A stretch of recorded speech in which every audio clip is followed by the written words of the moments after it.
The Mercedes Benz EQS, the all-electric flagship sedan, is the first EV to wear the three-pointed star in its coming to America in early 2022. These photos are of the production version from Mercedes, and we have the full specs on battery range, charging and performance. It looks almost identical to the concept Mercedes showed us last year. Mercedes says it takes about 30 minutes to charge from 10 to 80% using a 170 kilowatts charger, but the rate of charge drops significantly once the battery pack reaches an 80% state of charge. We asked Mercedes to clarify what that means, and they told us that at a 170 kilowatts charger, the EQE can pull 160 kilowatts of power until the battery pack reaches an 80% state of charge. Can the three-pointed star really compete with the likes of Tesla, Rivian, and Lucid? Only time will tell. For more details on the EQS, check out our impressions from our first drive. Then the car will drop to 120 kilowatts until it hits 85%, and then 290 kilowatts until it hits 90%. At that point, the rate of charge slows down even further until we reach 170 kilowatt hours. So don't expect to fully charge your EQS or EQE at a fast charging station. You can still see that this is a concept car in these photos.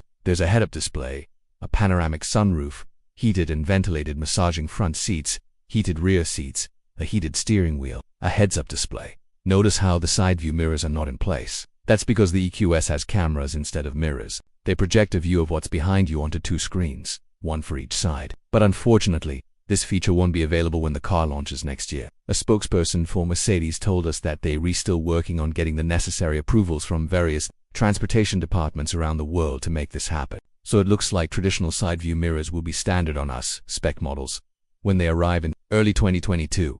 Pricing starts at $102,300 plus a $750 destination charge for the top-of-the-line Pinnacle model. The base model EQE 450 Plus will start at $89,300. We just got our first look at the US spec model, so how far can you go on a single charge? Mercedes quotes the EPA at 350 miles for the EQS 584 MATIC Pinnacle model. That number drops to 340 miles for the IAC 450 Plus rear-wheel drive model. Those numbers are slightly less than what the company originally projected, but it's still pretty impressive given that the battery pack only has 107.8 kilowatt hours of capacity. For comparison, the Tesla Model S with a much larger 100 kilowatt hours battery pack is rated at 405 miles by the EPA.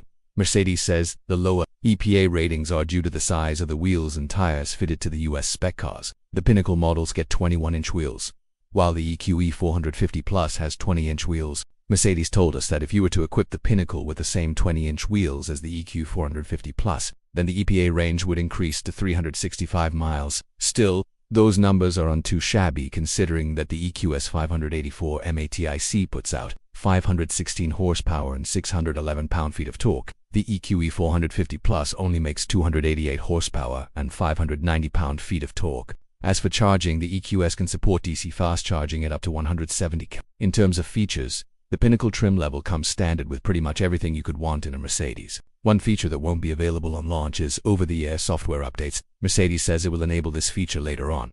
There are no details yet on pricing for the EQE 450 Plus. There will be more affordable EQE models launching after that one. We don't know yet if any of the EQE models will have the AMG treatment. When asked about this, a Mercedes spokesperson said that they couldn't comment on future products right now, but they did say that they have plans to launch an EV version of AMG in 2022. Mercedes is launching the EQS and EQE in a market that already has a ton of EVs to choose from, many of which are cheaper than their new models.